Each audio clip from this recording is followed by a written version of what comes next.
সম্ভব হচ্ছে না।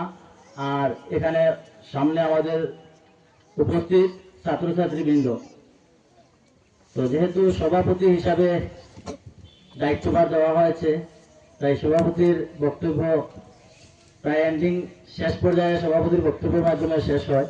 তো আমি বিশেষ করে আজকের এই আমরা যে একত্রিত হওয়া, আজকে এখানে যে আমরা কি জন্য সমাবেত হয়েছি তার তাৎপর্য বিশেষ করে আমরা সংক্ষেপে আমি আপনাদের সামনে তুলে ধরছি, কারণ এখানে অনেক বক্তারা রয়েছেন, ওদের কাছ থেকে আমরা তাদের মূল্যবান বক্তব্য শুনতে পারবো।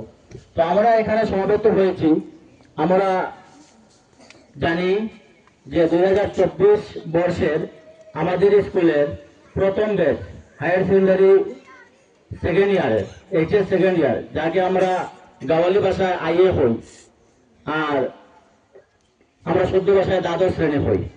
তো এই দ্বাদশ শ্রেণী বা এইচএস সেকেন্ড ইয়ারের আমাদের স্কুলে প্রথম ব্যাচ হিসাবে আমাদের এখানে 6 জন ছাত্রী ছিল, ছাত্রের সংখ্যা নাই, ছাত্র 6 জন ছিল। তো তারা 2 বছর এখানে পড়াশোনা করেছে। গত পরীক্ষায় ফাইনাল পরীক্ষায় তারা কৃতিত্বের সঙ্গে উত্তীর্ণ হয়েছে। 6 জনের মধ্যে 3 জন প্রথম বিভাগে এবং 3 জন দ্বিতীয় বিভাগে উত্তীর্ণ হয়েছে। আর আসাম সরকারের দেওয়া প্রথম বিভাগে যারা পাশ করবে তাদেরকে আসাম সরকারের দেওয়া ডক্টর বালিকান্ত কাকতি অ্যাওয়ার্ড হিসাবে স্কুটি প্রদান করা হয়ে থাকে বিগত 2-3 বছর থেকে। তো আমাদের 3 জন ছাত্রী এই মর্যাদা লাভ করতে সক্ষম হয়েছে। তাই আমরা অত্যন্ত আনন্দিত যে প্রথম ব্যাচ হিসাবে অনেকে আমাদের উপরে একটু আস্থা রাখতে পারেননি যে আমরা প্রথম অবস্থায় এইচএস পোর্শনটা খুলেছি, কতটুকু কি হবে না হবে আমরাও অনেক চিন্তায় ছিলাম। যাই হোক, 6 জন ছাত্র নিয়ে আমরা ছাত্রী নিয়ে অনেক কষ্ট করে আমরা তাদেরকে তাদের সিলেবাস পরিপূর্ণ করে দিয়েছি এবং তারা যেভাবে আমাদেরকে রেজাল্টও এনে দিয়েছে আমরা এতে অত্যন্ত খুশি। আর আজকের এই অনুষ্ঠানটা করার উদ্দেশ্য হলো যে তাদের তো রেজাল্ট হয়েছে অনেক আগে, কিন্তু তাদের যে পুরস্কার সরকারের তরফ থেকে দেওয়া হয়ে থাকে, এই পুরস্কারটি গত 3-4 দিন আগে আমাদের এখানে এসে পৌঁছেছে।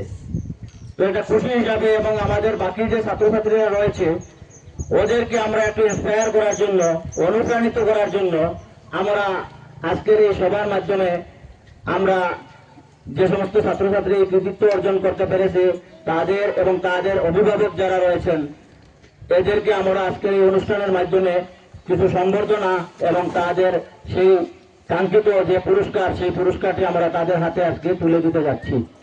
তাই আমি আর বক্তব্য এখানে দীর্ঘায়িত করছি না, যেহেতু অনেক বক্তারা রয়েছেন তাদের কাছ থেকে আমরা মূল্যবান বক্তব্য শুনবো।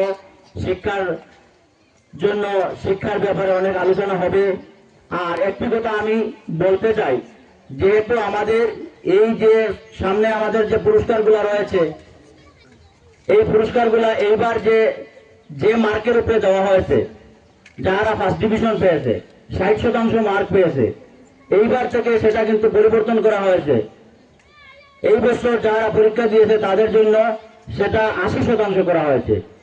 তো আমরা যারা এখন পরীক্ষা দিচ্ছি বা আগামী দিনে দিব, আমরা লাগে কিন্তু চ্যালেঞ্জটা আরো মজবুত হয়েছে। এখন আগে আমরা ফার্স্ট ডিভিশন ফাইলে হয়ে গেছে, এখন ফার্স্ট ডিভিশন ফাইলে হইতো না, 80% মার্ক লাগবে আমরা। আর ছেলেরা আগে পাইতো না, এখন ছেলেরাও পাইব, তারা 80% যদি 80% পায় তারাও পাইব। তো আগামী দিনে আমরা এই লক্ষ্যে এখন থেকে আমরা কাজ করা শুরু করতাম। আমরা যে দায়িত্ব আছে আমরা দায়িত্বটা এখন থেকে শুরু করতাম।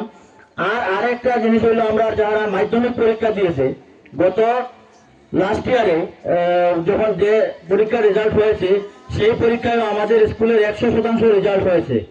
19 জন পরীক্ষার্থী ছিল, তার মধ্যে 8 জন ফার্স্ট ডিভিশনে পাস করেছে, বাকি সবাই সেকেন্ড ডিভিশন, কোনো থার্ড ডিভিশন আসে নাই। আর 2 জন ছাত্র স্টার মার্ক পেয়েছে, তারা 12,500 টাকা করে আনন্দরাম বড়ুয়া অ্যাওয়ার্ড কিছুদিন আগে তারাও পেয়েছে। তো আমরা ভাবছিলাম আজকের দিনে তাদেরকে সংবর্ধনা দেব, কিন্তু তারা অনেক আগে পেয়ে গিয়েছে, অ্যাকাউন্টের মাধ্যমে ডাইরেক্ট অ্যাকাউন্টে টাকা ঢুকে গিয়েছে, তার জন্য আমরা তাদেরকে আগেই সংবর্ধনা দিয়ে দিয়েছি। আর আজকে এই 3 জনকে আমরা সংবর্ধনা দিতে চলেছি। তাই আমি অনুরোধ করব যে আগামী দিনে আমরা যেন আরো ভালো রেজাল্ট করতে পারি। কারণ সরকার আমরা দেখতে পাচ্ছি বিভিন্ন পর্যায়ে বিভিন্ন জিনিসের পরিবর্তন করছে। মেট্রিক পরীক্ষারও অনেক পরিবর্তন করা হয়েছে। আমরা যারা 10-এ পড়ছি বা যারা 9-এ আছি, আমরা নিশ্চয়ই এগুলো অনেক আলোচনা হয়েছে। আমরা জানা আছে যে এই বছর যেগুলো পরিবর্তন এসেছে, আগামী দিনে আরো পরিবর্তন হতে পারে। তো আমরা সর্বদা প্রস্তুত থাকতাম যে আমাদের এই ধরনের রেজাল্টে আমরা কিভাবে করতে পারি, এটার জন্য আমরা এখন থেকে আমরা প্রস্তুতি নিতে হইব। কারণ আমরা এপিজে আব্দুল কালামে একটা কথা বলছিলাম যে স্বপ্ন দেখতাম আমরা, যে স্বপ্ন আমরা ঘুমাইতে দিত না। আমরা তো রাত ফুটিয়া ফুটিয়া ঘুমাইয়া বেদান স্বপ্ন দেখি, কেউ টেকা দেখি, কেউ গাড়ি দেখি, বহুত কিছু দেখিলাই। এই স্বপ্নটা নাই, যে স্বপ্ন হইলে আমরা ঘুমাইতে দিত না, আমরা সব সময় টেনশন দিত, আমরা ঘুমাইতে দিত না। তো এই ধরনের স্বপ্ন আমাদেরকে এখন থেকে লক্ষ্য নির্ধারণ করতে হইব। যদি লক্ষ্য নির্ধারণ করতে পারি না, আস্তাও হইয়া কিছু করা যায় না। গাড়ির ড্রাইভার আস্তাও যদি উঠে যায়, গাড়ির ড্রাইভার এবার আসতে তো অ্যাক্সিডেন্ট হয়ে যাব। আগে থেকে লক্ষ্য স্থির করা লাগবে। আর না তো গিয়ার কোন জায়গায় কোনটা লাগাইতাম আমরা জানা থাকতো না। এর লাগিয়ে আমি কথাটা বলতে চাইব, আমাদের নেক্সট জেনারেশনের যে সমস্ত ছাত্রছাত্রীরা রয়েছে, তোমরা যারা পরীক্ষা অবতীর্ণ হইবে, তাদেরকে আমি এই বার্তাটা দিতে যাচ্ছি যে তোমরা যেন লক্ষ্য স্থির করে, লক্ষ্য কোন জায়গায় যেতে হয়, কিভাবে রেজাল্ট হইতো, এটা লক্ষ্য স্থির করতে লাগবে। যদি লক্ষ্য স্থির না করো, সে তো রেজাল্ট কিরকম হইব তোমরা নিজেই হইতে পারতে না। তো আমি এখানে উপস্থিত রয়েছেন অনেক গণ্যমান্যরা, তাদের কাছ থেকে আমরা শিক্ষার আরো অনেক আলোচনা শুনবো।